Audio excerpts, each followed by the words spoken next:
네, 이번 시간에는 교과서 62쪽 탐구수학 로봇의 규칙을 찾아보는 공부를 해보도록 하겠습니다. 자, 무엇이든 넣어보세요 라는 이런 로봇이 있습니다. 이 로봇에 수첩 2개를 넣어볼까 하면서 넣어봤더니 몇 개로 되었죠? 6개가 되었네요. 우와, 정말 신기하다. 나는 연필 세 자루를 넣어볼래. 자, 여자친구가 세 자루 넣었더니 9개가 나왔어요. 네, 뭔가를 넣었더니 더 개수가 많아져서 나오고 있네요. 재미있는데 이번엔 사탕을 넣어볼까? 자, 남학생이 사탕을 몇 개 넣었는지 보이진 않지만 21개가 나왔네요. 준기가 사탕을 그럼 몇 개 넣은 거지? 자, 우리 준기가 로봇 안에 사탕을 몇 개 넣었는지 로봇의 규칙을 찾으면 구할 수 있겠죠. 자, 그러면 앞에 있는 것부터 보자면 수첩을 2개 넣었을 때 6개가 되었어요. 그러면 2개가 6개가 되려면 2가지 방법이 있을 텐데 2개의 4를 더하면 6이 될 것이고 아니면 또 6이 어떻게 되죠?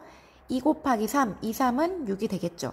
더하기 4를 하든지 곱하기 3을 하든지 둘 중에 하나일 거예요. 그러면 밑에 연필도 한번 볼게요. 연필이 3자루에서 9자루가 됐네요. 그렇단 소리는 더하기 4는 아니라는 소리예요. 자, 뭘까요? 곱하기 3을 했다라는 소리죠. 3, 3은 9. 자, 그러면 규칙은, 로봇의 규칙은 앞에 넣었던 양에다가 곱하기 3을 하면 나오는 양이 된다라는 소리예요. 그러면 몇 개를 넣었더니 3을 곱해서 21개가 됐다는 소리죠. 그러면 사탕 몇 개 넣었을까요? 이 자리에 들어갈 거는 7개죠. 7개를 넣었겠구나 라는 걸 알 수 있습니다. 자, 그러면 규칙을 식으로 나타내 볼 건데요. 자, 어떻게 하면 될까요? 두 양을 우리가 일단 말로 정해 봐야 돼요. 자, 로봇에 무언가를 넣어서 곱하기 3을 하면 나온 양이 되죠? 그러면 넣은 양과 나오는 양, 이렇게 두 양을 잡고 곱하기 3을 해주면 됩니다. 넣은 양에 곱하기 3을 해주면 나오는 양이 됩니다. 이렇게 한글로식을 써도 되고요. 아니면 기호로 써도 되죠? 자, 넣은 양을 세모, 나오는 양을 별이라고 할 때, 자, 식은 어떻게 될까요? 넣은 양 세모 곱하기 3은 별, 이런 식으로 표현할 수도 있습니다. 물론 뒤집어서 별 나누기 3은 세모 해도 되고요. 자, 여러 가지 방법이 있으니까 그 중에 하나를 작성하면 되겠습니다. 자, 2번입니다. 자, 2번 수업의 핵심인데요. 여러분이 직접 이런 미래 로봇의 규칙을 만들고 상상해보는 시간이에요. 자, 규칙에 따라 실행하는 로봇이 있다고 상상을 해보는 거예요. 그래서 이 규칙을 여러분이 만들 건데 이왕이면 우리한테 미래 생활에 필요한 로봇을 생각해보면 좋겠죠. 자, 우리한테 필요하려면 지금 현재 우리한테 불편한 거를 개선할 수 있는 그런 로봇이면 좋겠죠.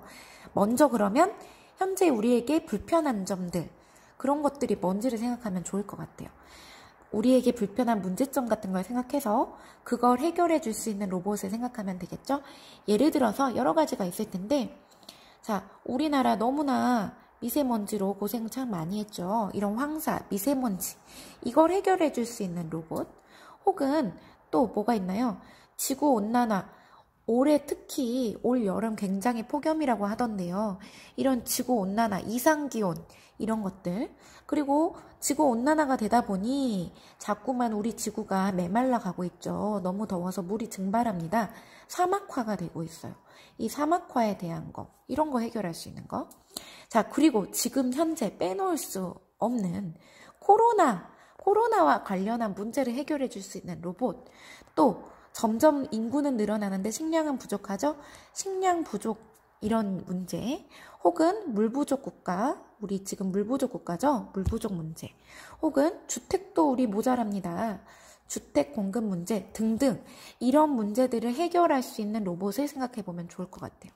예를 들어서 미세먼지를 가지고 한다면 미세먼지를 늘려야 될까요? 줄여야 될까요? 줄여야겠죠? 그러면 이번엔 미세먼지 제거하는 로봇, 이렇게 만들고 규칙은 어떻게 하면 될까요? 네, 미세먼지를 넣으면 미세먼지 넣은 양에서 뭐 나누기 100 뭐 이런 식으로 미세먼지가 이렇게 줄어들어서 나오는 거예요.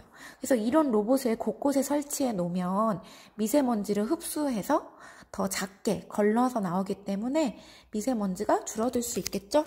그런 내용을 여기다가 활용 방법에 쓰면 됩니다. 미세먼지를 넣으면 100만큼 줄어들어서 미세먼지를 제거해 준다. 뭐 이런 내용을 여기다가 그림으로 그려도 되고요. 아니면 글로 써도 되겠습니다. 또 다른 거, 우리한테 지금 가장 어쩌면 심각한 문제인 코로나를 가지고도 할 수 있겠죠. 만약에 코로나19 예방 백신을 만드는 뭐 생성 로봇이라면 뭐 아직은 우리가 개발이 안 되었죠. 지금 임상 실험을 여러 가지 백신들이 하고 있긴 한데 이런 치료제나 혹은 백신을 넣었을 때 우리 정말 가난한 나라에도 돈이 없어도 그런 모든 사람에게도 혜택이 주려면 개수가 많이 나와야 되잖아요. 그래야 가격이 싸지고 보급을 할 수 있으니까요. 그러면 양을 늘려야 되니까 넣은 양을 막 하나 넣으면 1000개씩 나오는 이런 로봇이 있다고 생각을 해보세요. 그러면 정말 전 세계에 있는 사람들에게 코로나19 백신을 나눠줄 수 있겠죠. 아니면 또 반대로 코로나 바이러스 제거 로봇을 만들 수도 있겠죠. 바이러스 제거 로봇. 이런 로봇을 곳곳에 하면 이 로봇이 공기 중에 떠다니는 코로나 바이러스를 흡수해서 제거를 해주는 거예요.